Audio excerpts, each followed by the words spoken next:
আমরা সমগ্র বাংলাদেশে 20,000-এর মতন কিলোমিটারের মতন খাল আমরা খনন করতে সরি 5 বছরে আমরা 25 কোটি গাছ আমরা রোপণ করতে চাই। বছরে 4 থেকে 5 কোটি।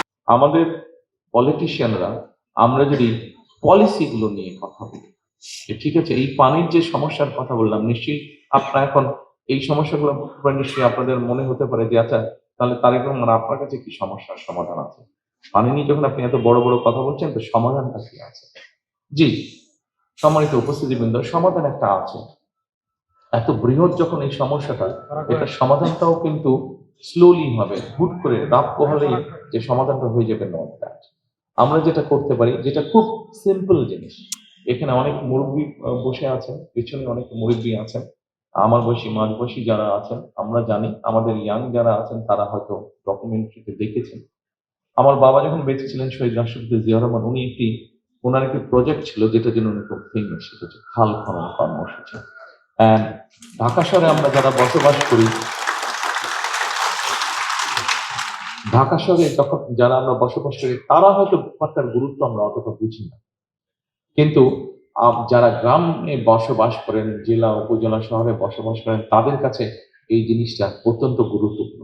তবে আমার মনে হয় গত বিগত কয়েক বছরে, 10-15 বছরে আমার ধারণা এখন ঢাকা শহরে আমরা যারা বসবাস করি, ঢাকা শহরের যারা অধিবাসী আমরা, তারাও বোধহয় খাল খননের প্রয়োজনীয়তা করছি আমরা। কারণ ঢাকা শহরে আমরা বিভিন্ন খালগুলো ভরাট হয়ে যাবার ফলে কি সমস্যা হচ্ছে, এটা আমরা ঢাকা শহরে প্রায় 3 কোটি মানুষ বাস করছি, প্রত্যেকেই কোনো না কোনো ভাবে এটার পেইনটা আমরা বুঝতে পারছি। কাজেই সম্মানিত উপস্থিতিবৃন্দ, আই হ্যাভ এ প্ল্যানের একটি অংশ হচ্ছে যে আমরা আগামী 12 তারিখে যে নির্বাচন, এই নির্বাচনে ইনশাল্লাহ বাংলাদেশ জাতীয়তাবাদী দল সরকার গঠনে সক্ষম হলে জনগণের ম্যান্ডেট নিয়ে আমরা সমগ্র বাংলাদেশে 20,000-এর মতন কিলোমিটারের মতন খাল আমরা খনন করতে চাই।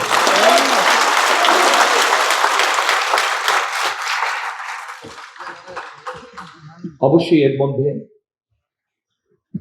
এখানে আপনারা যারা আজকে উপস্থিত আছেন, আপনারা এই 17 ভোটার, আপনাদের সামনে আমি দাঁড়িয়েছি, এখানে বক্তারা কম বেশি সবাই বলে গিয়েছেন আমি একটি দলের থেকে এই অঞ্চলের প্রার্থী হয়েছি। আমি আপনাদের ভোটে নির্বাচিত হলে ডেফিনেটলি এখানে যেই খালগুলো আছে সেগুলোর ব্যাপারে আমরা ব্যবস্থা নেব। আর খুব স্বাভাবিকভাবেই যেহেতু এই অঞ্চলে আছি, এই অঞ্চলে যদি মশা বেশি হয়, মশাটা একটা আপনাকে কামড়াবে না, আমাকেও কামড়াবে। ডেঙ্গু হওয়ার পসিবিলিটি যদি আপনার থাকে, যেহেতু আমি আপনাদের সাথে থাকবো, এই এলাকারই আমি অধিবাসী, এখন ডেঙ্গু আমার হওয়ার পসিবিলিটি আছে। কাজে আমার যদি নিজেকেও রক্ষা করতে, তাহলে আপনাকে আমার রক্ষা করতে হবে। আপনাকে রক্ষা করতে পারলেই আমি রক্ষা করতে। সম্মানিত উপস্থিতিবৃন্দ, আমার মনে হয় আরেকটি সমস্যা বোধহয় আছে। একটু আগে আমি বলেছি যে এখানে অনেকেই আপনারা আছেন যারা আপনারা ইউকেতে গিয়েছেন, লন্ডনে গিয়েছেন। আপনারা 25 তারিখে যখন আমরা নামলাম, স্বাভাবিকভাবেই প্রায় 17 বছর আগে যখন দেশ ছেড়ে চলে যেতে বাধ্য হয়েছিলাম, আমার কাছে 25 তারিখে নামার পরে মনে হলো আমি যতটুকু সবুজ দেখে গিয়েছিলাম, মনে হয় সবুজের পরিমাণ অনেক কমে গিয়েছে। ঢাকা শহরের সবুজের পরিমাণ আমার কাছে মনে হচ্ছে অনেক কমে গিয়েছে। যখন প্রথম দিন তো বুঝে উঠতে পারিনি, কারণ প্রথম দিন চারিদিকে এত মানুষ, আমি শুধু মানুষের ভিড় দেখেছি, আমি পরিষ্কার বাইরে কিছু দেখতে পারিনি। পরের দিন থেকে যখন বিভিন্ন জায়গায় যাওয়ার সুযোগ হয়েছে, তখন আমার কাছে মনে হয়েছে যে চারিদিকে গ্রে খুব বেশি, চারিদিকে একটা ড্রাই ভাব।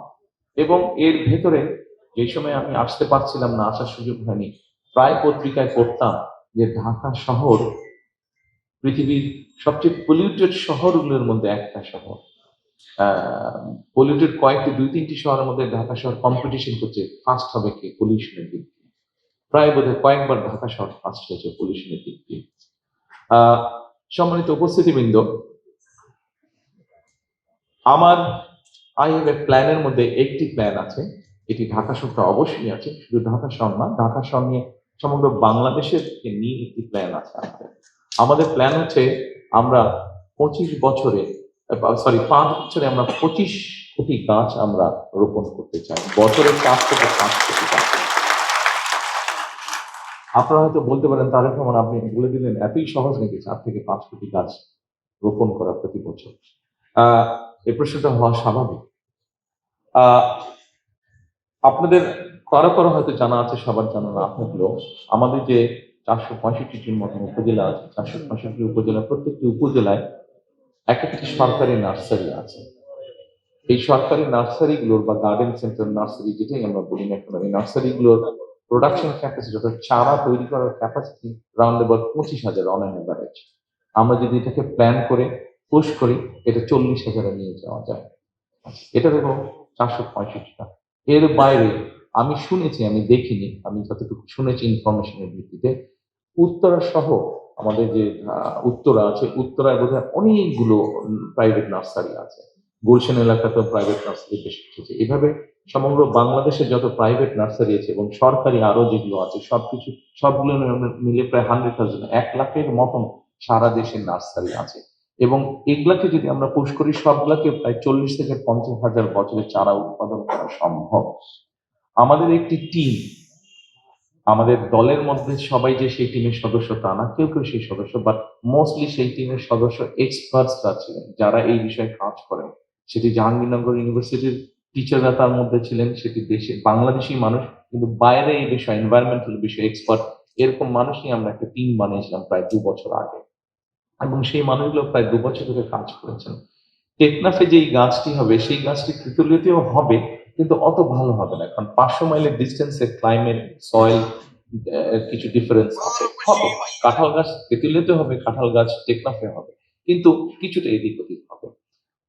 ওই টিমটি কাজ করেছে, তারা কাজ করে মোটামুটি ভাবে তৈরি করেছে যে আমাদের উত্তরে, দক্ষিণে কোথাও, পূর্বে কেমন, পশ্চিমে কেমন, কি কি ধরনের গাছ হতে পারে যেগুলো আমাদের এনভায়রনমেন্টকে হেল্প করবে, যেগুলা এয়ারটাকে রিফ্রেশ করবে। এবং এখন নিশ্চয়ই আপনাদের এখানে অনেকেই আছেন, আপনারা যারা জানেন, যাদের একটা ধারণা আছে যে এখন হিট সেন্সিং দিয়ে কিন্তু আপনি মোটামুটি ভাবে জায়গা বের করে ফেলতে পারবেন যে একটা জায়গায় কি পরিমাণ গাছ আছে। হিট সেন্সিং দিয়ে বের করে ফেলা সম্ভব, সেটা স্যাটেলাইটের থ্রু স্যাটেলাইট সেটা বের করে ফেলা সম্ভব। আমরা বাংলাদেশের বিভিন্ন জায়গাগুলো বের করেছি, যেই জায়গাগুলোতে আমরা ছোট ছোট ছোট ছোট ফরেস্ট গড়ে তুলব। কাজে কাজটা এতটুকু পর্যন্ত আমরা এগিয়ে রেখেছি। বিভিন্ন সরকারি জায়গা আছে যেই জায়গাগুলো অন্যভাবে অকুপাইড হয়ে আছে, সেই জায়গাগুলোকে খালি করে নিয়ে সেখানে কিভাবে ফরেস্টেশন করা যায়, কোন ধরনের গাছগুলো রোপণ করলে পরে সেই গাছগুলো এয়ারটাকে বেটার পিউরিফাই করবে। যেমন একটা নিম গাছ আছে, নিম গাছ সাধারণত নর্মাল গাছ যে পরিমাণ অক্সিজেন তৈরি করে, একটা নিম গাছ 3 ডবল বেশি অক্সিজেন তৈরি করে। এটা নিশ্চয়ই আপনাদের অনেকের জানা আছে।